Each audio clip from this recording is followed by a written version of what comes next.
Dear student, welcome to my channels. Today, I am going to discuss about the detailed structure of nucleus. Actually, nucleus is a double membrane bond, round, dense structure present in the cytoplasm of the eukaryotic cell. It is found in both plant cell as well as animal cell.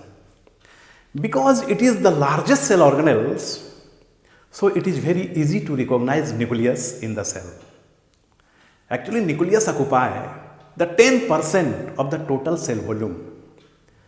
So, the size of the nucleus is directly proportional to that of the cytoplasm. Nucleus को सबसे पहले एक biologist थे जिनका नाम था Robert brown. इन्होंने ही 1831 में न्यूक्लियस को सबसे पहले ऑब्जर्व भी किया और इन्होंने ही इसका नाम भी दिया। और बाद में एक बायोलॉजिस्ट थे जिनका नाम था जैकब जे हैमरलिंग साहब ने कहा कि nucleus is the store house of the hereditary information, है नहीं? क्योंकि हेरिडिटरी क्या होता है? Transfer of parental character from parent to offspring. और ये जो होता है क्रोमोसोम में डीएनए है और क्रोमोसोम के द्वारा ही ट्रांसफर होता है, इसलिए इसको हेरिडिटरी मटेरियल कहा जाता है। और सारा इसका स्टोर हाउस क्या है? न्यूक्लियस ही है। And nucleus is found in all eukaryotic cell except the mature mammalian RBC and sieve tubes in phloem vascular tissue. phloem vascular tissue में जो कंपोनेंट होता है sieve tubes और mature mammalian RBC, ये दोनों में नहीं होता है। और दो मेमल्स ऐसे हैं जिसके RBC में यह पाया भी जाता है, जैसे in case of camel and llama, है नहीं? कैमल और लामा ये दोनों के आरबीसी में आपका न्यूक्लियस होता है, प्रेजेंट होता है। अब मैं उसकी पहले साइज की बात करूं कि न्यूक्लियस का साइज कैसा होता है। तो न्यूक्लियस का यदि देखा जाए तो nucleus it is about 3 to 25 micron in diameter. किसी बुक में 5 to 30 माइक्रोन भी लिखा हुआ है, तो आप कंसीडर करेंगे 3 to 30 माइक्रोन इन डायमीटर, है नहीं? इसका ये साइज होता है। और इसके जो साइज होते हैं वेरिएबल होते हैं, अलग अलग सेल्स में इसका साइज अलग अलग होता है। And size depend upon the amount of material present inside the nucleus. जैसे सपोज करो कि डिप्लॉयड सेल है, तो diploid cell contains full number of chromosome. तो जब क्रोमोसोम का नंबर ज़्यादा होगा तो न्यूक्लियस का साइज ज़्यादा होगा। और यदि हैप्लॉयड सेल है तो क्रोमोसोम का नंबर हाफ होगा, तो यदि हाफ है तो उसका न्यूक्लियस का साइज भी छोटा होगा। And in case of the monoploid cells, it contains only one nucleus, तो उसमें कम होगा। यदि पॉलीप्लॉइड होगा तो उसका भी न्यूक्लियस का साइज बड़ा होगा। तो न्यूक्लियस का साइज डिपेंड करता है the amount of material present inside the nucleus, उस पर भी डिपेंड करता है। अब मैं बताऊं shape of the nucleus. Actually nucleus का जो शेप होता है in most of the plant and animals, generally it is spherical, oval or elongated in outline। मतलब ये कॉमन इसका शेप है, इन्हीं तीनों में से कोई शेप में एक में आता है। लेकिन कुछ ऐसे केसेस हैं जिसमें इसका शेप इरेगुलर हो जाता है। जैसे मैं आपको ल्यूकोसाइट की बात करूं, leucocyte is set with WBC।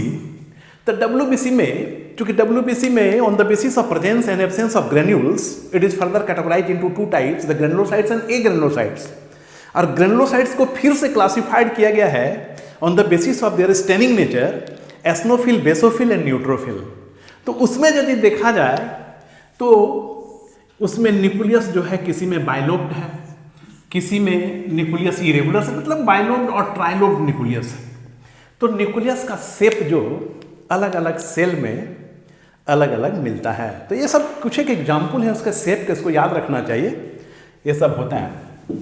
Now we shall discuss about the number of nucleus. Nucleus का नंबर कैसा होता है? तो जनरली सेल में एक ही न्यूक्लियस होता है, जितने भी हायर यूकेरियोट्स हैं सब में एक ही न्यूक्लियस होता है। तो सेल में यदि एक न्यूक्लियस हो, जैसे ये सेल है, यदि इसमें एक ही न्यूक्लियस है नहीं, सिंगल न्यूक्लियस, वन न्यूक्लियस, तो इसको बोलते हैं यूनिन्यूक्लिएट, यूनिन्यूक्लिएट। और इसको मोनोन्यूक्लिएट भी बोलते हैं, मोनोन्यूक्लिएट भी कहा जाता है। और यदि टू न्यूक्लियस हो, टू न्यूक्लियाई, दो न्यूक्लियाई हो, तो इसको बोलते हैं बाइन्यूक्लिएट। और इसको मोनो है तो ये डाइन्यूक्लिएट हो जाएगा, डाइन्यूक्लिएट हो जाएगा। किसी किसी केस में देखा जाता है कि न्यूक्लियस का नंबर 2 से भी ज़्यादा होता है। यदि मोर देन 2 हो तो ऐसे कंडीशन को बोलते हैं, है नहीं, पॉलीन्यूक्लिएट, पॉलीन्यूक्लिएट। और पॉलीन्यूक्लिएट का केस किसी किसी में आता है। जैसे मैं आपको बताऊं कि हम लोग का जो मसल सेल्स है, दिस इज स्केलेटल मसल्स। तो स्केलेटल मसल्स में क्या होता है कि इसको बोलते हैं प्लाज्मा मेम्ब्रेन को, इसको बोलते हैं सार्कोलेमा बोला जाता है। और सार्कोलेमा में इसमें जो फ्लूइड है, दैट इज सार्कोप्लाज्म, तो इसको यदि आप अच्छा से ऑब्जर्व करेंगे माइक्रोस्कोप से, तो इसमें बहुत सारा न्यूक्लियस मिलेगा आपको। तो जो मसल सेल्स, इसको बोलते हैं स्केलेटल मसल्स, स्केलेटल मसल्स जो होता है, तो इसमें ये मल्टी न्यूक्लिएटेड होता है, मल्टी न्यूक्लिएटेड। तो यदि एनिमल के केस में मल्टी न्यूक्लिएट का कंडीशन होता है तो this is said with syncytial बोला जाता है, या साइनसीटियम भी बोलते हैं इसको, syncytial. This is said with multi nucleate condition. और यही मल्टी न्यूक्लिएट कंडीशन यदि प्लांट में हो, दिस इज कॉल्ड साइनसीट, इसको बोला जाता है सिनोसाइट, सिनोसाइट बोला जाता है, सिनोसाइटिक कंडीशन। अब है क्या कि मल्टी न्यूक्लिएट होने के कई तरीके हो सकते हैं। How does the formation of multi nucleate sale tax place? तो कभी कभी क्या होता है कि एक इंडिपेंडेंट न्यूक्लियस है, बार बार डिवाइड करता है, बहुत सारा न्यूक्लियस बना दिया एक ही सेल में, तो वो मल्टी न्यूक्लिएट हो जाता है। लेकिन कभी कभी बहुत सारा न्यूक्लियस ही फ्यूज कर जाता है, बहुत सारा सेल फ्यूज कर गया, इसमें एक न्यूक्लियस है, इसमें बहुत सारा न्यूक्लियस फ्यूज कर गया और एक न्यूक्लियस बना दिया, तो इसमें बहुत सारे न्यूक्लियस हो जाते हैं। तो इस तरह से सेल के फ्यूजन से और एक सेल के अंदर इंडिविजुअल न्यूक्लियस के डिवीजन से मल्टी न्यूक्लिएट सेल का फॉर्मेशन होता है। जैसे कैंसर सेल जो होता है नहीं, actually cancer has no answer, लेकिन आज आंसर है। लेकिन कैंसर सेल भी मल्टी न्यूक्लिएटेड होता है और it is due to the uncontrolled mitosis. तो अनकंट्रोल्ड माइटोसिस होता है तो कारण यही होता है, और वो कैंसर सेल का जब बायोप्सी टेस्ट होता है तो वो मल्टी न्यूक्लिएट ही निकलता है। तो इस तरह हम लोग देखते हैं प्याज के सेल्स में यदि देखा जाए तो उसमें भी ज़्यादा मिलता है। तो इस तरह हो गया number of nucleus. Now we shall discuss about the structure of nucleus. अब हम लोग जो सबसे इंपॉर्टेंट काम है, this is structure of nucleus. तो हम लोग स्ट्रक्चर में देखेंगे, पहले मैं एक डायग्राम बनाता हूं न्यूक्लियस का। तो nucleus is A double membrane bond structure. ये मैं बना दिया न्यूक्लियस, ये न्यूक्लियर मेम्ब्रेन है,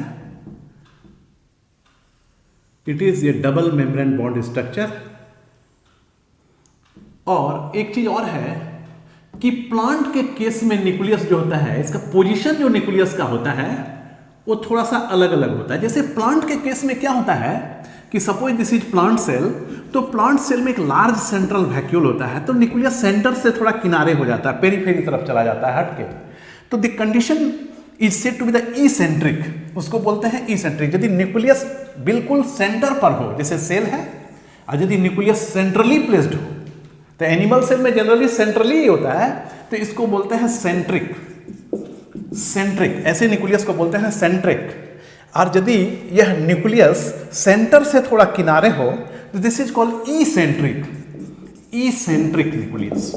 तो प्लांट सेल का न्यूक्लियस इसेंट्रिक होता है और एनिमल सेल का न्यूक्लियस सेंट्रिक होता है, यानी जो सेंटर में हो सेंट्रिक, जो सेंटर से किनारे हो इसेंट्रिक। अब यहां मैं देखूं आपको कि ये दोनों मेम्ब्रेन है, it's double membrane bond structure, ठीक है। और इसका जो आउटर मेम्ब्रेन है इसी के एक्सटेंशन से बनता है इंडोप्लाज्मिक रेटिकुलम। ये मैं थोड़ा सा इंडोप्लाज्मिक रेटिकुलम बना दूं, और इंडोप्लाज्मिक रेटिकुलम के ऊपर में लगा रहता है राइबोसोम। यहां मैं राइबोसोम बना दिया, और कुछ राइबोसोम इसके आउटर मेम्ब्रेन से भी सटा रहता है, ये nuclear membrane. Actually nuclear membrane का यदि केमिकल कंपोजिशन देखा जाए तो chemically it is made up of lipid and protein. यह लिपिड और प्रोटीन का बना होता है, hence it is called lipoprotein membrane. इसको लाइपोप्रोटीन मेम्ब्रेन भी कहते हैं। अब यहां देखते हैं हम लोग, this is outer membrane, outer membrane, and this is inner membrane, inner membrane. और दोनों मेम्ब्रेन के बीच में जो खाली जगह है दिस इज कॉल्ड इंटरमेम्ब्रेनल स्पेस, या इसको हम लोग बोलते हैं perinuclear space, perinuclear space, and it is filled with the watery fluid. जैसे साइटोप्लाज्म होता है उसी तरह का फ्लूइड इसमें भरा रहता है। अब है क्या कि इस दोनों को एक साथ, आउटर मेम्ब्रेन और इनर मेम्ब्रेन दोनों को एक साथ मिला के हम बोल सकते हैं कैरियोथिका। कैरियोथिका इसलिए क्योंकि कैरियोन मतलब न्यूक्लियस होता है। चूंकि हम लोग देखते हैं सेल डिवीजन में पढ़ाते हैं कि तो पहले karyokinesis then cytokinesis, division of nucleus is called karyokinesis and division of cytoplasm is called cytokinesis. तो कैरियोन वर्ड का मतलब ही होता है न्यूक्लियस, और न्यूक्लियस में जो थिकनेस है बाहर का लेयर है दिस इज कॉल्ड कैरियोथिका। एक साथ दोनों को कैरियोथिका बोलते हैं। और हर एक मेम्ब्रेन का थिकनेस इंडिविजुअली जो होता है वो 75 एंगस्ट्रॉन है, ए भी 75 एंगस्ट्रॉन। और ये जो पेरी माइटोकॉन्ड्रियल स्पेस है, इसका जो आपको दोनों के बीच में जो लुमेन का जो इसका शेप है, खाली जगह का जो स्पेस है, ये करीब करीब आपका 15 माइक्रोमीटर होता है, 15 माइक्रोमीटर। तो इसको याद रखने का ये होता है। अब मैं देखूं कि nuclear membrane is interrupted at certain interval. बहुत सारे पोर्स होते हैं इसमें, बहुत सारे। दिस इज न्यूक्लियर पोर, इसको बोलते हैं न्यूक्लियर पोर। एंड ये न्यूक्लियर पोर क्या करता है कि यदि मैं इसको न्यूक्लियस बना दूं, सेल बना दूं, तो ये सेल मेम्ब्रेन है, तो बाहर में साइटोप्लाज्म है। तो साइटोप्लाज्म से इंपॉर्टेंट मटेरियल इसी न्यूक्लियर पोर के द्वारा इसमें जाता है, और न्यूक्लियोप्लाज्म से मटेरियल इसमें आता है। यानी क्या, इसमें जो मटेरियल है उसका transportation outside to inside and inside to outside, लेकिन इतना इजी वे में नहीं होता है। क्यों? क्योंकि यहां पर एक इंपॉर्टेंट प्रोटीन होते हैं जिसको हम लोग बोलते हैं पोरिन, है नी, पोरिन प्रोटीन होता है, उसको बोलते हैं न्यूक्लियर पोरिन, न्यूक्लियर पोरिन बोला जाता है। पोरिन ये प्रोटीन है। तो ये प्रोटीन क्या करता है, एक जो है हेक्सागोनल एक चैनल बनाता है, उस चैनल को बोलते हैं हम लोग annulus. This is said to be annulus बोलते हैं इसको। एक बिल्कुल कॉम्प्लेक्स बनाता है, this is called annulus, annulus. This is also called bleb, bleb भी कहा जाता है इसको। तो द एनुलस यानी क्या, ये पोर, न्यूक्लियर पोर प्लस ये जो एनुलस है, एनुलस, ये दोनों मिला करके हम कह सकते हैं pore complex, pore complex. And the pore complex allow only the important materials like the required enzymes, protein and other substances which are essential for the nucleus। जो न्यूक्लियस के लिए जरूरी है वो इधर से यहाँ आता है। और यहाँ पर चूंकि राइबोसोम का सिंथेसिस लाइसोसोम करता है तो इसी से बाहर भी आता है। तो बहुत सारे इंपॉर्टेंट मटेरियल यहाँ से बाहर आते हैं इसी न्यूक्लियर पोर के द्वारा। एंड द एनुलस और पोर कॉम्प्लेक्स ये गार्ड का काम करता है। जो इंपॉर्टेंट मटेरियल होता है, जिसको आना होता है उसको आने देता है, और जिसको बाहर निकालना उसको बाहर जाने देता है। तो this is the nuclear pore. अब ठीक इसके नीचे यदि हम देखें, न्यूक्लियर मेम्ब्रेन के नीचे, तो यहाँ पर प्रोटीन का एक फाइबर लाइक थीन लेयर होता है। This is called nuclear lamina. It is present just below the nucleus. यह न्यूक्लियस के ठीक नीचे होता है, इसको बोलते हैं nuclear lamina. And this lamina is made up of special type of protein. यह भी एक प्रोटीन का ही बना होता है, जिसको हम लोग बोलते हैं लेमिन प्रोटीन। लेमिन प्रोटीन से बना होता है। एंड ये करता क्या है, what is the function of this lamina? तो it provide the mechanical support to the nuclear membrane. Nuclear membrane को यह सपोर्ट देता है। सेकेंड थिंग, ये क्या करता है कि जो एंड ऑफ द क्रोमेटिन है, तो इसमें इमर्स करता है। The end of the chromatin anchor और immersed in the nuclear lamina. And it also help in the formation of the nuclear membrane. जैसे यहाँ से बनता है तो न्यूक्लियर मेम्ब्रेन थोड़ा थोड़ा हटता है, तो इसके फॉर्मेशन में भी ये हेल्प करता है। Now we shall discuss about the interior of the nucleus. अब न्यूक्लियस के अंदर क्या चीज है उसके बारे में हम लोग देखेंगे। तो न्यूक्लियर मेम्ब्रेन हम लोग देख लिया। अब मैं बता रहा हूं आपको अंदर न्यूक्लियर के अंदर में तो क्या क्या चीज है न्यूक्लियस के अंदर में। मैं पहले आपको बताऊं कि following are the important things found in the nucleus. तो न्यूक्लियस के अंदर में हम लोग देखेंगे न्यूक्लियोप्लाज्म। न्यूक्लियोप्लाज्म हमने आपको न्यूक्लियर मेम्ब्रेन बता दिया। नाउ न्यूक्लियोप्लाज्म एंड थर्ड जो है nucleolus and chromatin fibre, chromatin network. इतना हम लोग देखेंगे तो पूरा न्यूक्लियस ही कंप्लीट हो जाएगा। अब मैं न्यूक्लियोप्लाज्म आपको बताता हूं। तो न्यूक्लियस के अंदर एक ट्रांसपेरेंट है ना जेली लाइक फ्लूइड्स भरा रहता है ना। This is said to be the nucleoplasm. ये न्यूक्लियोप्लाज्म है। एंड न्यूक्लियोप्लाज्म कंटेन्स, क्या क्या न्यूक्लियोप्लाज्म में होता है? तो न्यूक्लियोप्लाज्म में आप देखिए तो इसमें पाया जाता है प्रोटीन। तो प्रोटीन में इसमें दो तरह के प्रोटीन है, particularly histone and non histone protein. Non histone protein, ये दोनों प्रोटीन पाए जाते हैं। इसमें पाया जाता है इंजाइमेटिक प्रोटीन। इंजाइमेटिक प्रोटीन में DNA polymerase, RNA polymerase,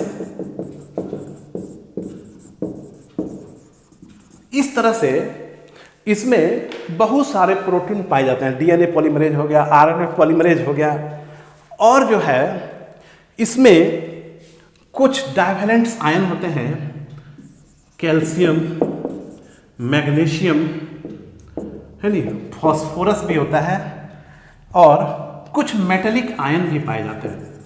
metallic ions भी इसमें पाए जाते हैं। तो ये सब चूंकि ये आयंस बिल्कुल लिक्विड फॉर्म में दिखते हैं, इसलिए मैं इसको केवल आपको मैट्रिक्स और न्यूक्लियोप्लाज्म के रूप में मैं आपको इसको लेबल कर दिया हूं। है ना, न्यूक्लियोप्लाज्म को हम लोग मैट्रिक्स भी बोलते हैं, न्यूक्लियर मैट्रिक्स भी कहा जाता है। तो this is the substance which are found in the nucleoplasm. अब देखेंगे क्या कि यहां पर एक राउंड डेंस ग्रेनुलर स्ट्रक्चर होता है and it is non membrane bond structure. This is called nucleolus. Nucleolus बोलते हैं इसको न्यूक्लियोलस बोला जाता है। तो न्यूक्लियोलस का नंबर वेरी करता है। जनरली एक सेल में सिंगल न्यूक्लियोलस होता है, लेकिन किसी किसी के केस में देखा गया है कि इसका नंबर ज़्यादा भी होता है। जैसे यदि ओनियन सेल्स को देखें तो इसका नंबर 4 हो जाता है, और इसी तरह से यदि हम लोग देखें एम्फीबिया का जो एम्ब्रियोनिक सेल होता है तो इसमें इसका नंबर और ज़्यादा होता है, करीब करीब जो है 100 से भी अबव हो जाता है, 2000 तक भी होता है। तो इस तरह इसका नंबर वेरी करता है। What is the function of nucleolus? आखिर न्यूक्लियोलस किस चीज का बना होता है? तो न्यूक्लियोलस में एक्चुअली क्या होता है, न्यूक्लियोलस यह बना होता है आरएनए प्लस प्रोटीन का, है नहीं? यह आरएनए और प्रोटीन का बना होता है and it is the site where formation of ribosome take place. This is the ribosomal RNA. इसमें राइबोसोमल आरएनए होता है, यह राइबोसोम का फॉर्मेशन करता है, यह राइबोन्यूक्लियोप्रोटीन का फॉर्मेशन करता है and it has its own DNA. This is with ribosomal DNA भी होता है नहीं? डीआरएनए, डीआरएनए, है नहीं? तो इस तरह से यानी ये बड़ा ही इंपॉर्टेंट रोल करता है इन the formation of the ribosome. Transfer RNA, messenger RNA, ये सब सारा इस न्यूक्लियोप्लाज्म में होता है। क्यों? क्योंकि और हम कुछ इसमें कंपोनेंट देखेंगे, जैसे डीएनए का रेप्लिकेशन इसी के अंदर में होता है एंड डीएनए का जो यूनिट होता है nucleoside, nucleotide, they are responsible for the formation of the new strand of the DNA. जब डीएनए का रेप्लिकेशन होता है तो ये सब एलिमेंट सारे यूज होते हैं जो सारे के सारे न्यूक्लियोप्लाज्म में ही पाए जाते हैं। तो ये है न्यूक्लियोलस। और यदि अंदर देखें न्यूक्लियोलस के स्ट्रक्चर को हम लोग, तो एक न्यूक्लियोलस में ये 3 कंपोनेंट होते हैं। जैसे बाहर में ग्रेनुलर प्रोटीन का ही है, लेकिन ये ग्रेनुलर फॉर्म में होता है बाहर से, इसको बोलते हैं न्यूक्लियर प्रोटीन। और इसके अंदर में फाइब्रिलर प्रोटीन, इसको बोलते हैं पार्स फाइब्रोसा, इसको पार्स ग्रेनुलोसा बोला जाता है, पार्स ग्रेनुलोसा, इसको पार्स फाइब्रोसा। और इसी में जेली लाइक फ्लूइड होता है जिसको बोलते हैं मैट्रिक्स ऑफ न्यूक्लियोलस, और इसमें कोई मेम्ब्रेन नहीं होता है, इट इज मेम्ब्रेनलेस स्ट्रक्चर। तो इस तरह से this is the nucleolus and it's number generally in case of higher plant and animal cells it is 1, but in case of other cells its number may be, है नहीं, 1 or more than 1, 2। तो इस तरह से इसका number अलग अलग cell में अलग अलग होता है। अब मैं बात करता हूं क्रोमेटिन का। क्रोमेटिन, तो chromatin is one of the very important structure in case of nucleus. Nucleus में क्रोमेटिन का बहुत ही इंपॉर्टेंट रोल भी है और इसका स्ट्रक्चर ही बहुत ये है। आप ध्यान से देखेंगे तो क्रोमेटिन का डायग्राम हम 2 तरह से बनाएंगे। एक क्रोमेटिन में किनारे में बना रहा हूं इस तरह से,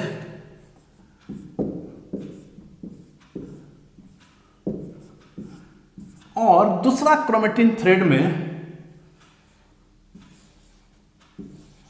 बना रहा हूं सेंटर की तरफ। तो जब इसको स्टेन किया जाता है, एक्चुअली ये बिल्कुल ट्रांसपेरेंट होता है, देखने के लिए स्टेनिंग किया जाता है, इंटरफेज में ही आपको क्रोमेटिन दिखाई पड़ेगा। यानी क्रोमेटिन तब दिखता है जब सेल डिवीजन के लिए तैयार होता है। This is set with the interphase. जैसे आपको सेल साइकिल पढ़ाया गया होगा तो उसमें हम लोग एम फेज और आई फेज पढ़ते हैं ना, इंटरफेज। तो ये इंटरफेज में ही आपको ये क्रोमोसोमल थ्रेड दिखेगा जिसको हम लोग क्रोमेटिन बोलते हैं। तो ये क्रोमेटिन एक्चुअली बना होता है किस चीज का? The chromatin is made up of, ये बना होता है डीएनए प्लस हिस्टोन प्रोटीन का, हिस्टोन प्रोटीन का।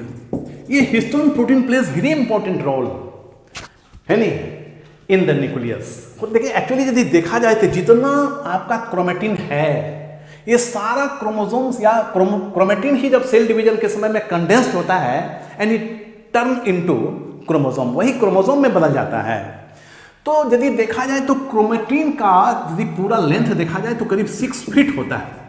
ये 6 feet chromosome due to histone protein उसमें व्रैप्ड होता है, इस तरह से कंप्रेस्ड होता है कि इसका साइज सिर्फ 0.6 माइक्रोमीटर तक हो जाता है। इतना छोटा हो गया, कहाँ 6 फीट है और ये घट करके 0.6 माइक्रोमीटर तक हो जाता है। यानी कितना छोटा स्ट्रक्चर, क्योंकि न्यूक्लियस ही इतना छोटा है, जबकि उसके अंदर में 6 फीट लंबा आपका टोटल इसका नेटवर्क हो सकता है, लेकिन वो कंप्रेस्ड होके इतना छोटा हो जाता है। This is only possible due to presence of histone protein. तो हिस्टोन प्रोटीन जो है ये इसमें पाया जाता है आपका क्रोमेटिन नेटवर्क में। अब यदि इसको हम देखें तो इसको दो पार्ट में बांटा गया है, क्रोमेटिन को भी। तो क्रोमेटिन जो है, क्रोमेटिन को दो पार्ट में बांटा गया है, यूक्रोमेटिन एंड हेट्रोक्रोमेटिन। हेट्रोक्रोमेटिन क्या है दोनों? जब इसको हम लोग स्टेन करते हैं, जनरली एसिटोकार्बाइन का यूज किया जाता है इसको कलर करने के लिए, स्टेन करने के लिए। तो जब हम लोग इसको स्टेन करते हैं तो देखते हैं कुछ ऐसा क्रोमेटिन है, जैसे ये जो बाहर में है, पेरिफेरल साइड में है, वो है हेट्रोक्रोमेटिन। हेट्रोक्रोमेटिन, तो हेट्रोक्रोमेटिन इतना टाइटली पैक्ड रहता है आपका हिस्टोन प्रोटीन से कि वह अलग हो ही नहीं पाता है।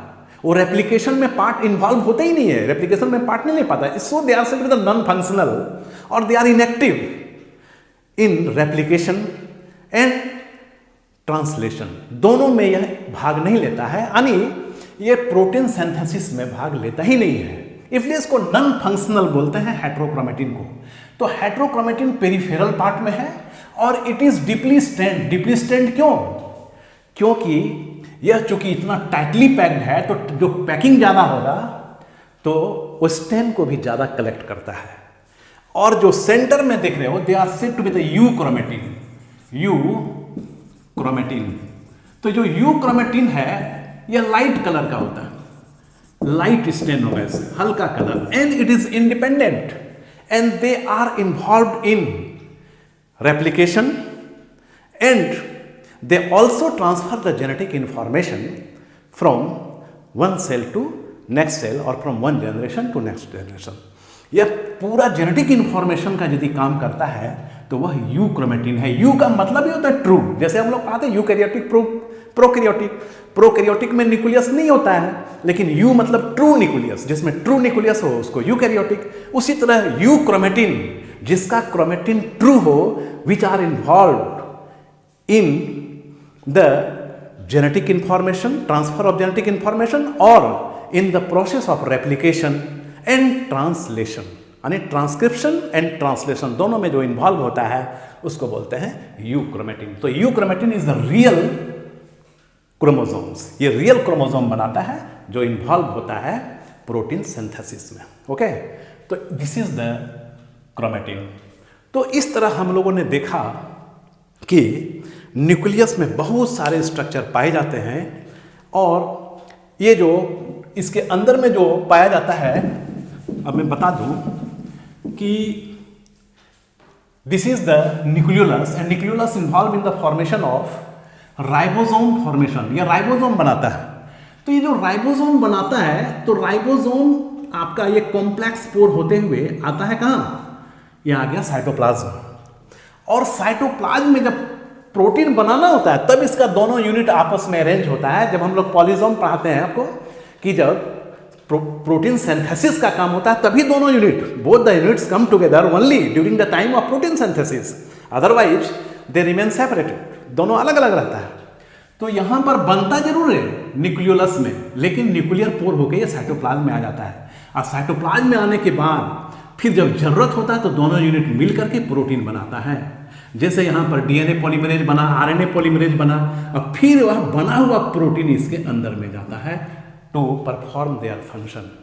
तो इसके अंदर में बहुत सारा वाइटल एक्टिविटीज जो है सो चलते रहता है और इस तरह यह कंट्रोल करता है। तो क्या क्या इंजाइम्स पाया जाता है? तो all the enzymes require for the replication of DNA, replication of RNA, सारे तरह का। और यहाँ पर आपका प्रोटीन है, लिपिड भी है, लिपिड कंटेंट्स भी पाया जाता है, लिपिड में पार्टिकुलरली फॉस्फोलिपिड।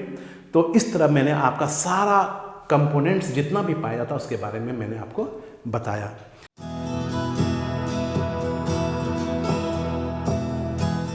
अब मैं आपको न्यूक्लियस का कुछ इंपॉर्टेंट फंक्शन बता दूं। तो first of all, nucleus plays very important role in cell division. Cell division में पहले न्यूक्लियस का ही डिवीजन होता है, तभी जो है साइटोप्लाज्म का डिवीजन होता है और finally one cell divide to form two daughter cells, और यदि सोमेटिक सेल रहा तो 2 और यदि आपका रिप्रोडक्टिव सेल रहा तो 4 डॉटर सेल। लेकिन कोई भी डिवीजन हो, nucleus plays very important role. And nucleus is the store house of the genetic material like the chromatin, chromosome, DNA. चूँकि क्रोमेटिन बना ही होता है डीएनए, तो it also helps in the transmission of the genetic materials.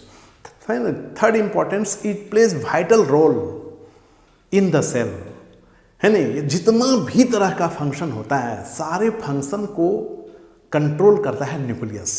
So nucleus जो है, nucleus को इसलिए बोला जाता है controlling centre of the cell. It is also cell the director of the cell. This is also called the brain of the cell. Nucleus को cell का brain कहा जाता है। तो इस तरह यदि हम लोग देखें तो जितना भी तरह का सेलुलर एक्टिविटीज का जो भी फंक्शन होता है, चाहे वो साइटोप्लाज्मिक फंक्शन हो, चाहे वो न्यूक्लियोप्लाज्म के अंदर हो, डायरेक्ट और इनडायरेक्ट न्यूक्लियस का कंट्रोल उस पर रहता ही है। क्योंकि हम लोग देखते हैं कि जो न्यूक्लियस के अंदर न्यूक्लियोलस है, और न्यूक्लियोलस जो है वो बनाता है क्या, न्यूक्लियोलस फैक्ट्री है किसका, आपका राइबोसोम का। राइबोसोमल सब यूनिट्स बनाता है, और वही राइबोसोमल सब यूनिट्स आता है कहाँ पर, साइटोप्लाज्म में, और फिर बहुत सारा प्रोटीन बनाता है जो साइटोप्लाज्म के लिए ज़रूरी है, साइटोप्लाज्मिक पार्ट में भी ज़रूरी होता है, और फिर न्यूक्लियर पार्ट में। तो इस तरह यह बहुत ही इम्पोर्टेंट रोल करता है आपका न्यूक्लियस।